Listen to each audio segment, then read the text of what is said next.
All right, we are here with Dr. Reed Timmer, storm chaser, as well as meteorologist. He has an event coming up in Hattiesburg, Mississippi. So we're going to learn all about what you're doing here in Mississippi for this week, as well as just to get to know you a little bit more. So, welcome, Dr. Reed Timmer. Thank you for having me. Yeah, so we know that you have the Dominate the Storm event coming up, and that is in Hattiesburg, Mississippi, this Friday, January 30th. And just tell us a little bit about this event and the whole tour that you're doing. Yeah, this is the Dominate the Storm tour, and we show up at a lot of towns across Tornado Alley and Dixie Alley as well. We've spent a lot of time in Hattiesburg over the years chasing storms as well, and we talk about our science mission. We talk about the Dominator storm chasing vehicles, armored tank-like vehicles that we use to get inside of the tornado, and we share our science mission where we shoot the rockets and miniaturized sensors into tornadoes to measure the wind speeds inside and the big pressure falls. And just earlier this year, on May 20, actually last year, 2025, we intercepted a tornado to the west of Huntsville, Alabama, and used an air cannon to shoot a miniaturized sensor into the tornado, and then it rocketed upward. So we're going to share the data collected from that event as well. And it's very inspiring to the next generation of storm chasers. And it's awesome to see them. I think they're going to be hitting the road with science missions and interceptors of their own as well. So we look forward to heading down to Hattiesburg. We know that we have a lot of followers down there as well that watch our storm chases because we've been down here so much over the last 20 years. And we just look forward to having a heart pounding evening with everybody in Hattiesburg on January 30th.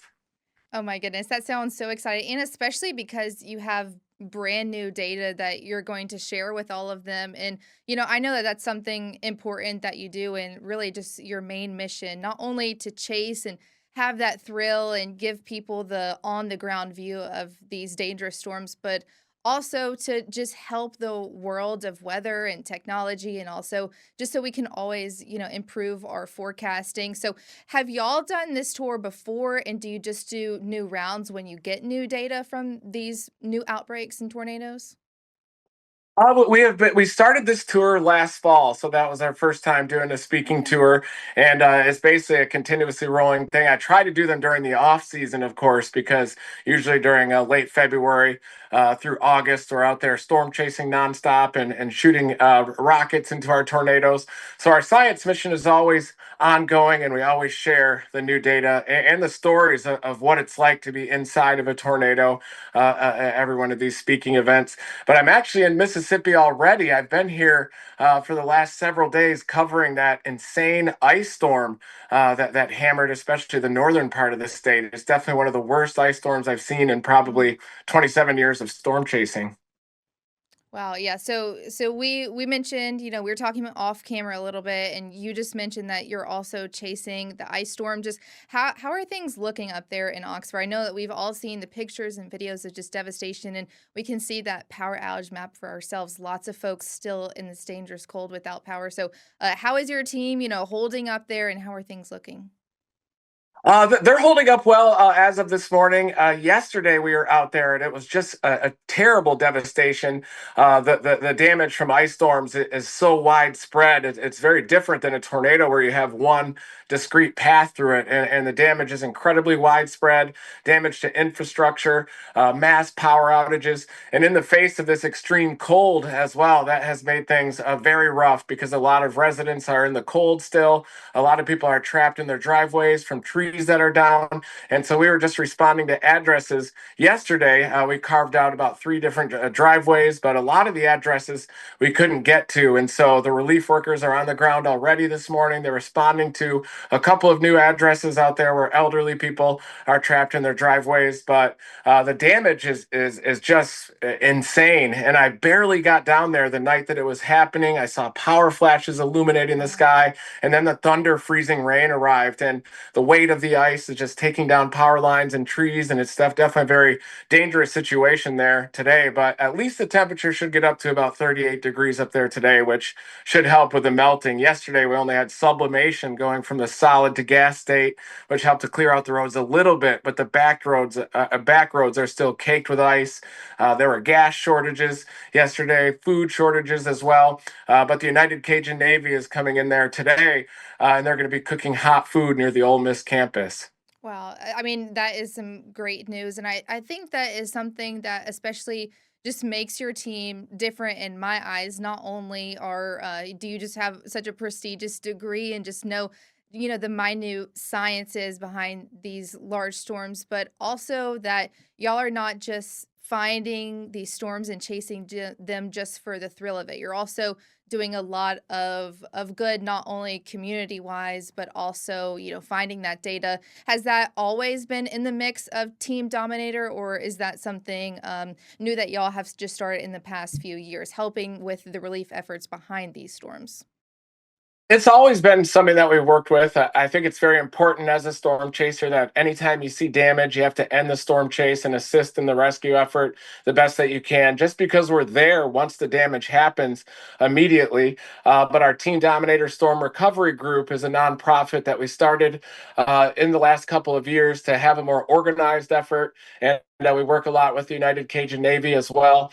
But this is something that storm chasers have always done, is helping out after the storm. And we work with a lot of media organizations and social media as well to increase awareness for the potential impacts of storms ahead of time. And we're also doing our science mission as well to try to determine the three-dimensional structure of tornadoes as well. There's not as much we can do with science with these big ice storm events, except for just launching soundings and sampling how the warm nose is performing just above the ground relative to the surface temperatures. And but definitely was one of the most damaging events that I've ever chased. Yeah, and you mentioned that you really are more so tornado focused, but you've also chased different kinds of storms. What other different kinds of weather and severe weather have you chased, and does Team Dominator chase? Well, we've chased it all over the years, including even flash floods. I chased those desert flash floods where the debris flows will come down. The goal is to get that plug right on the front edge of the flood. And I chase hurricanes as well. I think I've maybe chased about 70 hurricanes and definitely ice storms as well. But our science mission is definitely focused on the tornado portion, just because there's so few real observations collected, especially at ground level inside of a tornado. There's only about 4 to 5 different research papers that share data collected inside of tornadoes. So our science mission is definitely focused on measuring that near ground wind and thermodynamics inside of a tornado, but also in 3 dimensions. We shoot the miniaturized sensors into the tornado, a parachute pops, and then the wind of the tornado carries the parachute at the same speed as the wind. So our GPS data is equivalent to wind data, and that coupled with the thermodynamics is our goal. But we've only gotten one rocket into a tornado at a time. The first one was back in 2019, and we actually recovered that sensor and have the full trajectory as the probe went around the tornado twice, shot straight up in the upper vent of the tornado, and then did tilted descent inside of the mesocyclone before it was ejected off to the north. But recovery of those sensors has definitely been a challenge, but we have some new technology in our sensors now, and we're hoping to just hammer the tornado with dozens of sensors so that we can resolve the gradients in thermodynamics inside of a tornado, because that's really what determines its intensity and behavior. Yeah, that's awesome. So, with you being able to get some of those sensors back, what has that helped improve? So that has that gone to y'all's data collection, and then do y'all send that off to another entity to help with our modeling and forecasting? What exactly do y'all do with that data?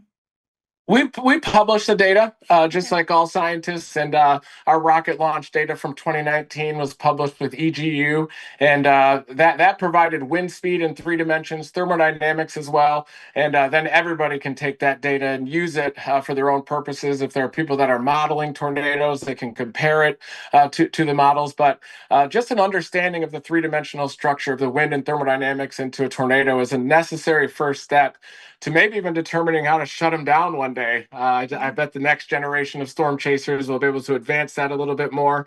But it does seem like all research needs to go toward increasing awareness for the dangers of tornadoes, helping to warn people in the path of them. And I do think eventually maybe dissipation of tornadoes could be important. But people could use that data if we determine how fast wind speeds can truly get, especially near that lower Mhm. boundary condition, which is the ground that the tornado interacts with. It's possible that those suction vortices inside of a tornado could even ramp wind speeds up to 400 or 500 miles per hour on the small scales. And a suction vortex is exactly what we intercept on May 20. It was an EF2 tornado, and it looked relatively weak to the naked eye when I was observing it. And I thought it would be fine to intercept that tornado without even putting the spikes in the ground. And then suddenly a suction vortex developed on its north side, and it turned off to the left, even showing that deviant motion on the really small scales, carved a trench through the corn, and then it hit the dominator, only the front half of the dominator because it was such a small scale vortex, and spun us around 100 degrees because Wow. I didn't have the spikes anchored into the ground. But thankfully, that happened just after we launched our sensor into the tornado. But that was the perfect intercept because we were basically inside of the tornado, used an air cannon to shoot the probe out horizontally, and then that made it possible to measure that ground up data inside of a tornado. Wow. So, I mean, I think that this is all just amazing. And I know so many people, like we've been talking about, look up to you and, find what you're doing very inspiring, especially to the next generation that can kind of take this science and roll with the new technology that we get and, just surpass, what we're already thinking. And I know a lot of people have seen the Twister and Twisters movie, and I was reading that that inspired you as well, and then you were actually able to help with Twisters, is that correct? Yeah, and I actually got interested in storm chasing at about 5 years old in Wow. 1985. I grew up a science nerd, and I collected insects as well. I did the Science Olympiad events, but my real passion was always severe weather and storm chasing. And then the movie Twister came out in 1997 when I was a senior in high school. And that was definitely inspiring because it showed that maybe you could even do it for a living, Yeah. storm chasing. And then the more recent new movie, Twisters, came out as well, which hopefully will inspire a whole new generation of storm chasers and meteorologists. And I did get an opportunity to work with the writer of the movie Twisters, Mark Smith. I went storm chasing with him beforehand, and shared a lot of the stories out there with storm chasing and science, and kind of the role of the academic community versus the self-funded science missions and the storm chasers. And definitely enjoyed seeing the movie Twisters in the end. I think they did a great job with the special effects, especially resolving those jet-like vortices that you Yeah. can see near the low levels, fueled by those vertical pressure gradients from the dynamic pipe just circulating right above ground. So I think they did a very good job with the special effects. But originally they were going to use real tornadoes with a hybrid of CGI and tornadoes, but then they changed directors at the last second and just went the pure CGI route. Wow, that's so interesting. And, like we've been talking about, the next generation is just crucial when it comes to, our data and science just advancing further. If they come to this event in Hattiesburg this Friday, are they going to be able to meet you, take pictures with the Dominator vehicles, and, just get to meet someone that they enjoy? Yeah, they'll certainly get to meet me out there. I visit with everybody, and this next generation means business. They have Yeah. skills, they can code, they can engineer, they're 3D printing dominators. The next generation shows up to these events, and a lot of them have 3D printed model dominators that they give me as well. And you Oh could my definitely see goodness. that their skills are already under development. They know more meteorology than probably many meteorologists out there, and they're about 12 years old. So this next generation, I think, is going to hit the road with science missions. They're going to try to better understand tornadoes, and they have some serious skills to boot. Yeah, I can definitely vouch for that myself. Everything that I've just seen from, even though I'm not that far out of college, even just the young meteorologists that, will come to me and ask questions, they are just so driven and definitely agree with you on that point. So if they want to get tickets for this event, where can they go and how do they get them? Yeah, if they want to go to Hattiesburg, it's on January 30th. I'll post a ticket link right below when this airs as well. And you can go to my social media. I'll make a post on there. And I'd love to see everybody out there on January 30th. I show some crazy videos of what it's like inside of tornadoes, share the data that we collected inside. And we have such a connection to the community out there in Hattiesburg, Mississippi, that it'll be a great time meeting everybody in person. Yeah, I definitely think so too. I think that they're going to enjoy, especially because they watch you on tons of Mississippi storms. And before we go, I do have to know what Mississippi storm just resonates with you the most because I know that you've chased so many of them.